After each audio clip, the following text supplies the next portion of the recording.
What's up, vinyl maniacs, and welcome back to old school metal vinyl. Oh, the good mid 90s, the times when melodic keyboard driven black metal used to rule the scene. We're going back to 1995 today, the year of release of EVOL, the Saga of the Horned King, originally released on Adipos Records, a French label which I believe called it quits several years ago, some decades ago probably. I don't know if they're still active under a different name, no freaking idea. Now, I was familiar with this band, with this Italian band from their demo tapes. I bought both their first and second demo tape, one of which was called Saga of the Horned King, if I remember. No, the Dark Drain Quest, I stand corrected. The Saga of the Horned King is, of course, the title, the album we're looking at today. And I mightily enjoyed it, you know. And a bit of the context to, explain why I decided to call this episode the way I did. This album came out, as I said, in 1995. That was 1 year after SATYRICON released their legendary debut album, Dark Medieval Times. And somehow I believe that, the two bands shared at least a couple of common points, like their mutual interest for medieval inspired atmospheres, some use of the keyboards. Of course, in the Satyricon LPs, keys were only used a few times, whereas in EVOL they play a more or less central role. And so I was like, okay, maybe this band could somehow become the Italian answer to Satyricon. Maybe not just not the right prediction. I mean, of course, as the years that followed proved, EVOL didn't have like 1% of the talent that Satyricon has, and they ended up having a pretty mediocre career. I think they released a couple more albums after this one and then called it quits. Musically speaking, what to say, like, this is the kind of stuff that probably works well for one or two, maybe three songs tops, and then gets unsufferingly tedious. They did feature some lady. It's like a female presence was not really a habit back in the mid 90s, especially not in black metal like today. And what to say, yeah, I mean, pretty enjoyable in the short run, but to me this album just gets unsufferingly boring in the long run. Props to them for the logo. I tend to like the way the logo was shaped. Definitely cool. Also the cover artworks. The cover artwork is pretty fine.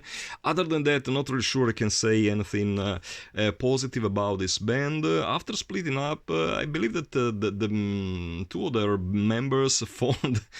Sorry, I have hard time keeping a straight face to this, but they came up with another band called, which is still active these days, called Death Dies, which is one of the dumbest names I've ever heard of. I mean, how can you possibly call the band like that? I mean, Death Dies? Really? Are you kidding me?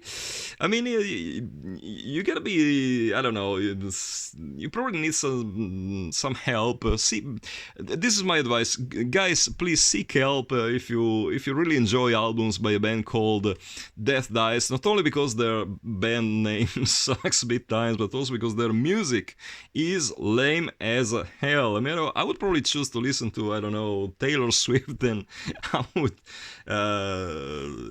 choose to listen to Death Dies before choosing to listen to Death Dies. Not even if the worst, not even if the last CD available on Earth was one by Death Dies, I would choose to listen to that horrible band. They released, I don't know, a bunch of records. I think more than a bunch actually, like 5 or 6 easily. They're still going on these days. So I don't know. I suppose they managed to find someone crazy enough to release their albums, and I really don't know, but their music is absolutely untalented, sucks. At least EVOL was kind of like acceptable for what they did, but Death Dies absolutely terrible, mediocre, average, completely useless black metal that I just can't stand or tolerate. So, I guess that does it for this episode, because this is the only LP I sold in the last 7 days. Hopefully more will follow, because I need to get rid of all my black metal vinyl collection. Oh yeah, let me just point out one more thing. Pretty interesting vinyl color in here, I forgot to mention. Black white splatter vinyl, pretty cool really. This LP is in mint conditions because I hardly ever played it. I had the original CD, sold it, decided to buy it again, and guess what? I was right in selling the first pressing, because this album is honestly pretty forgettable. So yeah, as usually close every episode of mine reminding you how to get in touch with me in case you're looking for any black metal LP that might still be left in my collection.